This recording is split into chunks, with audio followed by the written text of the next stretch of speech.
Jadi berikut ini adalah tampilan dari boardnya kita. Ada beberapa toolbar yang bisa kita lihat di bagian kiri. Kemudian di bagian bawah kiri juga terdapat toolbar juga. Kemudian di bagian atas kanan ini kita bisa melihat ada setting, ada share, kemudian ada beberapa menu seperti guide, feed, search, ada note juga. Kemudian yang di bagian kiri atas ini bisa kita lihat ada beberapa menu juga. Kemudian yang ini adalah nama boardnya kita ini. Ini bisa kita klik dan bisa kita ganti namanya. Kemudian yang ini adalah icon untuk melakukan ekspor dari board ini. Jadi salah satu fitur menarik dari Miro ini adalah boardnya yang ada di sini itu sifatnya unlimited, tidak terbatas. Luasnya itu tidak terbatas. Jadi satu board ini bisa kita isi macam-macam karena dia luasnya tidak terbatas. Nah, kemudian kita pertama-tama akan memberikan nama board kita. Kita klik saja yang bagian untitled. Kemudian tinggal kita ganti untitled tersebut ke nama board yang kita inginkan. Misalnya kita beri nama my board. Nah, ini secara otomatis nanti board kita, kemudian kita enter, secara otomatis namanya sudah terganti, yaitu my board. Seperti itu. Lalu di sini kita akan coba untuk membuat sesuatu melalui tools-tools yang telah disediakan oleh Miro ini. Jadi di sini yang paling atas ada select. Select ini digunakan untuk melakukan selecting pada suatu objek. Kemudian di sini ada template. Kalau kita ingin menggunakan template secara langsung, misalnya saya klik di sini akan masuknya ke sini. Jadi misalnya saya pilih salah satu template di sini. Contohnya adalah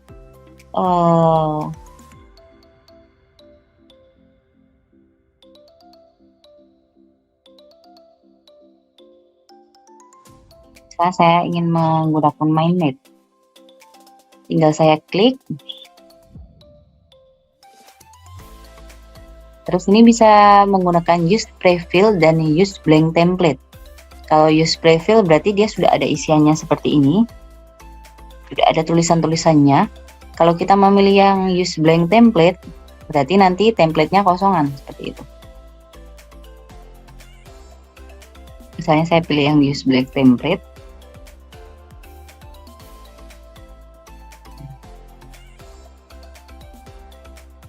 Kira-kira seperti ini, dia nanti akan masuk ke sini langsung, terus kita bisa memasukkan apa saja yang ingin kita tuliskan di sini. Misal di sini saya ingin membuat mind map terkait Miro, terkait pelatihan Miro ini. Jadi yang di tengah akan saya beri nama Miro Workshop. Kemudian di sini di branch pertama akan saya beri nama Introduction to Miro.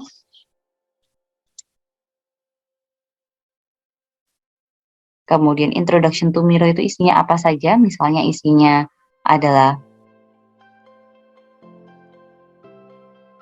apa itu Miro. Kemudian diisi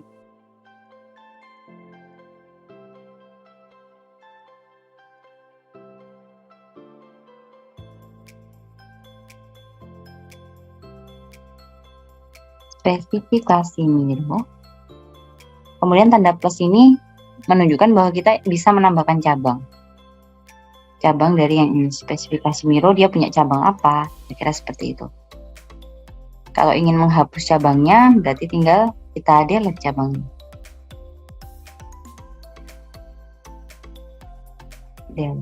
Seperti itu.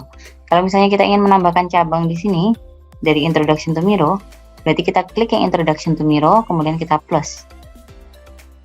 Sekarang ada tambahan cabang baru seperti itu. Kemudian fitur Miro. Kemudian ini saya plus lagi di bagian introduction to Miro agar ada cabang lagi. Kemudian di sini saya tambahkan terminologi ada Miro. Kira-kira seperti itu. Begitu juga untuk cabang-cabang yang lainnya, kita bisa melakukan hal yang sama. Mulai menggunakan seperti itu. Lalu ini untuk cabang-cabang yang misalnya tidak dipergunakan, itu bisa kita hapus.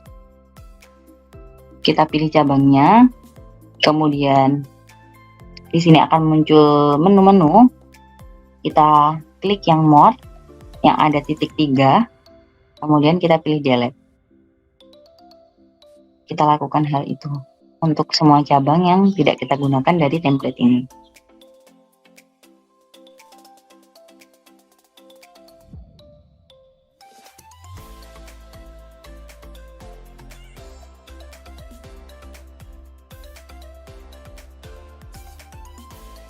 Kemudian kita sudah mencoba yang template, sekarang kita coba teks. Berarti di sini kita akan menambahkan teks di Miro ini. Jika kita klik bagian yang teks tadi, setelah itu kita klikkan di boardnya kita, kemudian kita bisa menuliskan apa yang kita inginkan. Misalnya, halo, datang di Miro. Ini teksnya sudah masuk ke sini. Dan ini kita bisa ganti warna dari teksnya, misalnya kita ganti warna hijau. Kita bisa beri highlight juga, misalnya highlight hitam. Kira-kira seperti itu. Kita juga bisa mengganti stylenya, misalnya bold. Kemudian kita bisa mengganti fontnya.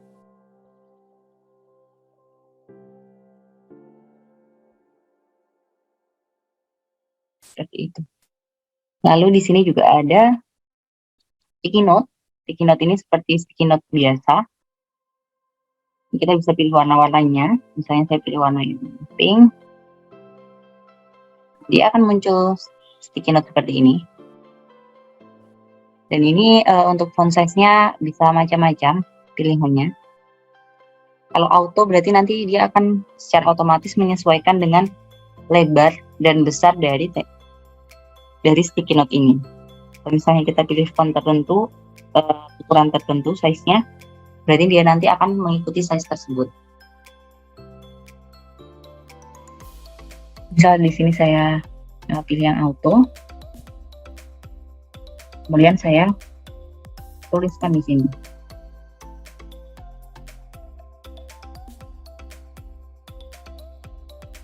Miro. Kira-kira seperti itu. Kemudian di sini juga kita bisa menambahkan shape. Shape-nya ada macam-macam, ada berbagai macam bentuk. Misalnya saya ingin menambahkan tanda panah di sini. Ini di dalam shape-nya juga bisa saya berikan tulisan.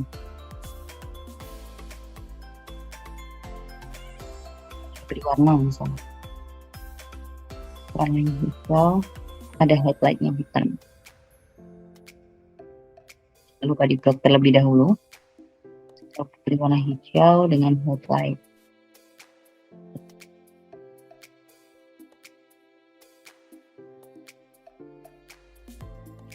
Ganti highlight-nya.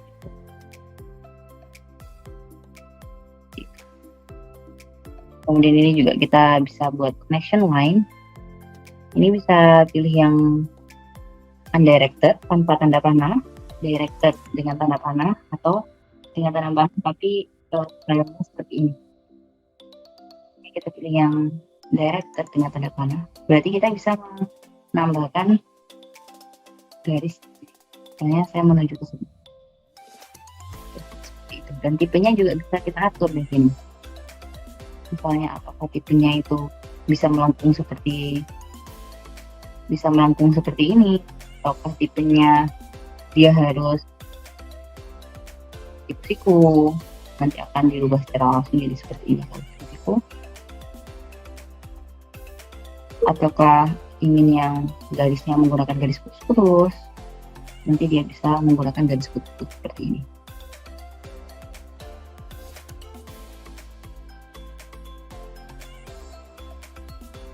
Kemudian selanjutnya di sini ada pen. Ini bisa pakai pen, highlighter, kemudian smart drawing. Kemudian ini ada langsung. Di sini saya coba menggunakan pen yang biasa. Kemudian ini kita atur thickness-nya atau ketebalannya. Ini. Kemudian saya ingin memberi warna biru misalnya. Ini saya bisa menulis di sini. Bisa mengoret-oret di sini. Bisa menggambar-gambar atau bisa menuliskan atau bisa melakukan centang dan kalau misalnya ada kesalahan dan ingin saya hapus, tinggal pilih yang iris, kemudian tinggal kita hapus. Kira-kira seperti itu. Lalu di sini komen juga, kita bisa menambahkan komen. Misalnya di sini, halo saya Miro, bisa saya tambahkan komen. Ini adalah kantong sticky note.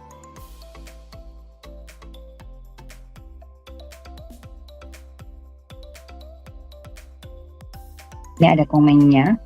Kita bisa menambahkan komen di mana saja di sini. Lalu selanjutnya adalah frame. Frame di sini adalah sebuah kotak yang dia isinya. Frame di sini adalah sebuah ruangan yang dia bisa mencakup objek-objek yang ada dalam ruangan tersebut dan bisa kita pindah bersamaan. Jadi kalau sebelumnya tadi, apabila saya ingin memindah yang bagian Miro Workshop, berarti ini saya pindah dulu. Kemudian panahnya saya pindah terlebih dahulu. Kemudian bagian sticky note saya pindah juga sendiri. Lalu selamat datang saya pindah juga sendiri. Tapi kalau misalnya kita menggunakan frame, misalnya ini frame-nya,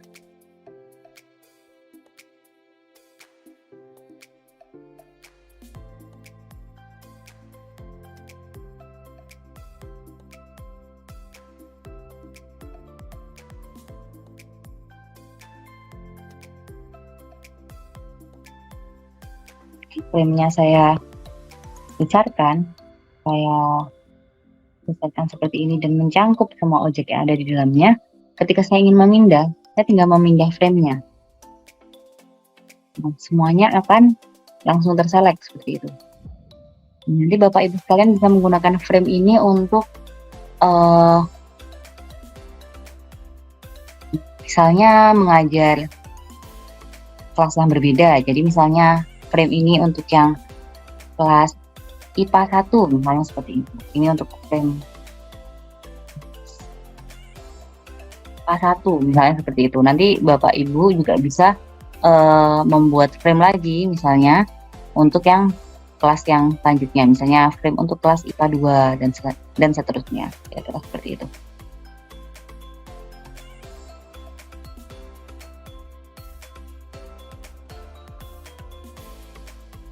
Kemudian di sini bisa melakukan uploading juga.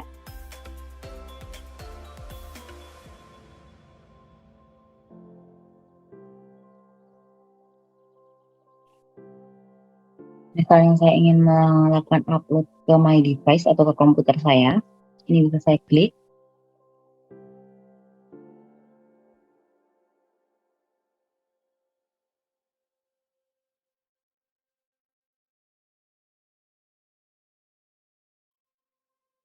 Kemudian saya pilih direktorinya, saya upload kemana. Kemudian di sini bisa saya simpan namanya, misalnya contoh Miro.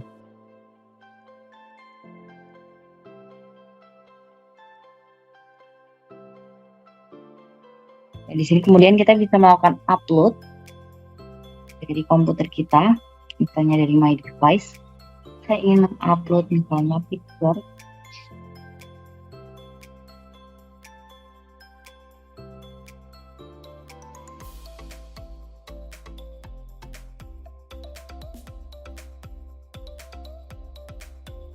Gambar misalnya. Nah, di sini kita bisa menambahkan gambar tersebut.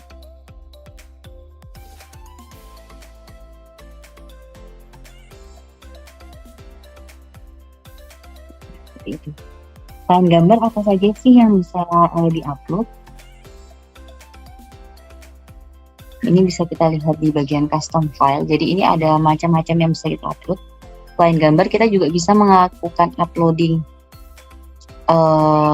animasi seperti GIF, kemudian kita bisa upload file PDF, kemudian file doc dalam bentuk Microsoft Word juga bisa kita upload, kemudian CSV, Excel, PPT itu juga bisa kita upload.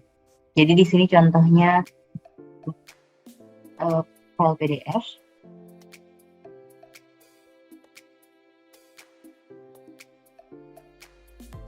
Jadi selain kita bisa mengupload gambar, kita juga bisa mengupload file-file lainnya. Kita lihat, kita bisa mengupload animasi seperti GIF, kemudian PDF, kemudian file Word atau DOCX, kemudian kita bisa mengupload file berupa Excel dan juga PPT. Jadi di sini contohnya saya ingin mengupload yang PDF. Kita pilih file PDF yang ingin kita upload, kemudian kita open di sini.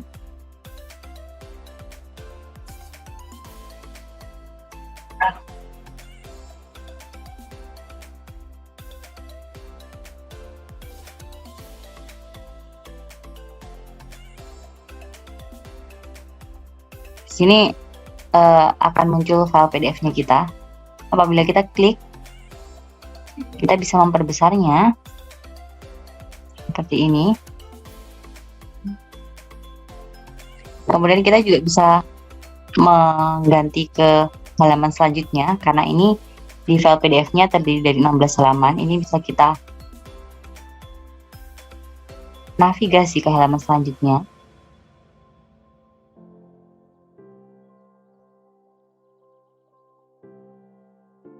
Di halaman 2. Kemudian kita juga bisa memilih halaman mana yang ingin kita ekstrak. Misal saya hanya ingin menggunakan halaman 2 saja. Berarti halaman 2 saya masukkan, kemudian saya ekstrak. Nah, di sini yang PDF yang baru yang saya buat ini, dia akan hanya berisi halaman 2 dari PDF saya yang telah saya upload tadi. Ya, seperti itu. Kemudian di sini saya juga ingin memberikan contoh ketika kita menggunakan PPT yang kita upload di sini. File PPT yang ingin kita upload.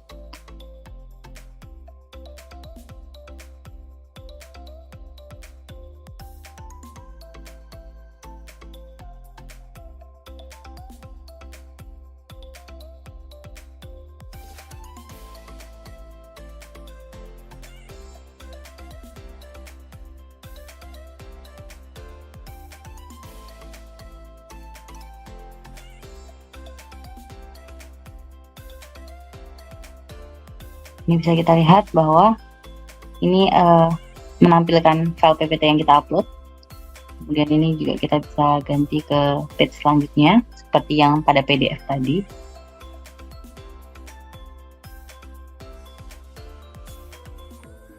Seperti itu. Dan di sini ada more, ada menu more di sini, ada yang titik 3. Ini kalau kita klik akan menampilkan toolbar berikutnya. Jadi di sini seperti table, kita bisa menambahkan table seperti ini. Dan menambahkan table 3x5. Kita bisa menambahkannya langsung saya klikkan saja di sini. Secara otomatis dia akan membuat table dengan ukuran 3x5. Ini juga kita bisa atur size dari tabelnya. Kira seperti itu.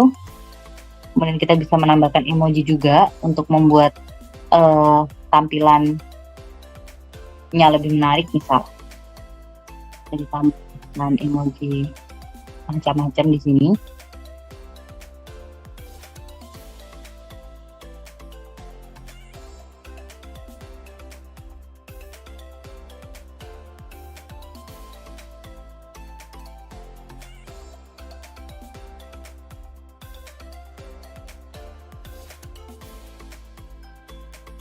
Ada banyak lagi di sini, bisa dicoba-coba.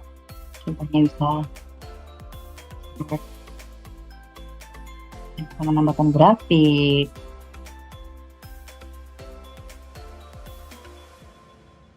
ini bisa ditambahkan grafik, kemudian bisa juga kita tambahkan misalnya ini icon finder. Ini adalah suatu macam search engine atau mencari icon-icon.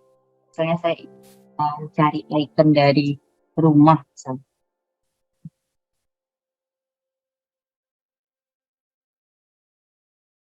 Ini bisa saya tambahkan. Kita tinggal memilih rumah mana yang ingin icon mana yang ingin kita pilih. Kita tambahkan di sini. Oh, seperti itu. Ini nanti bisa Bapak Ibu coba-coba untuk berbagai menu yang ada untuk berbagai toolbar yang ada di Miro ini. Kemudian di sini saya ingin menjelaskan juga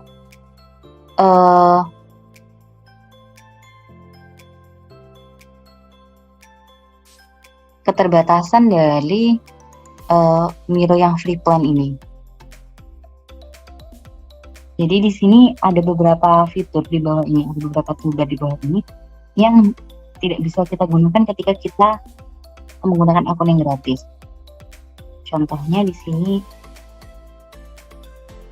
Kemudian di sini saya ingin menunjukkan toolbar yang bagian bawah. Di sini ada frame, seperti tadi yang di bagian atas tadi ada frame juga. Jadi di sini bisa menunjukkan frame yang kita miliki apa saja. Misalnya tadi kan saya hanya memiliki satu frame saja, frame kelas IPA 1. Berarti kalau ini saya klik,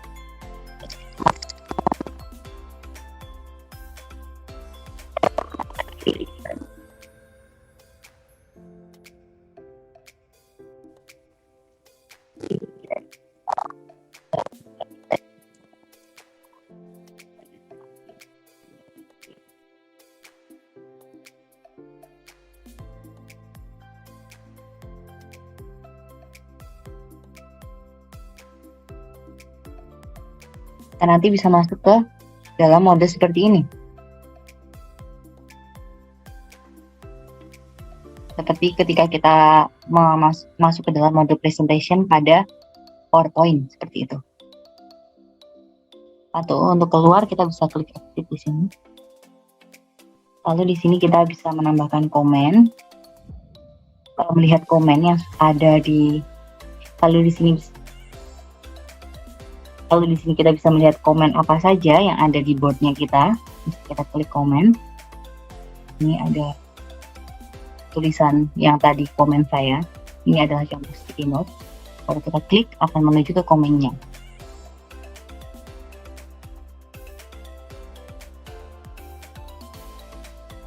Kemudian di sini juga kita bisa melakukan chat dengan tim yang lainnya. Ada fitur chat juga. Kemudian ada fitur card juga kalau kita punya card atau kartu. Jadi kalau card itu bisa kita tambahkan di sini tadi.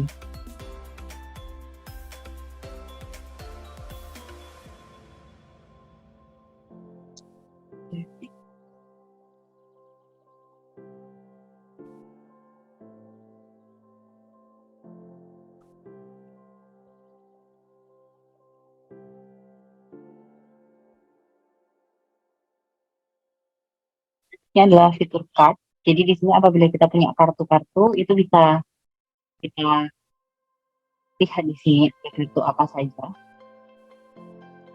Kemudian di sini ada screen sharing. Ini semacam untuk share screen begitu.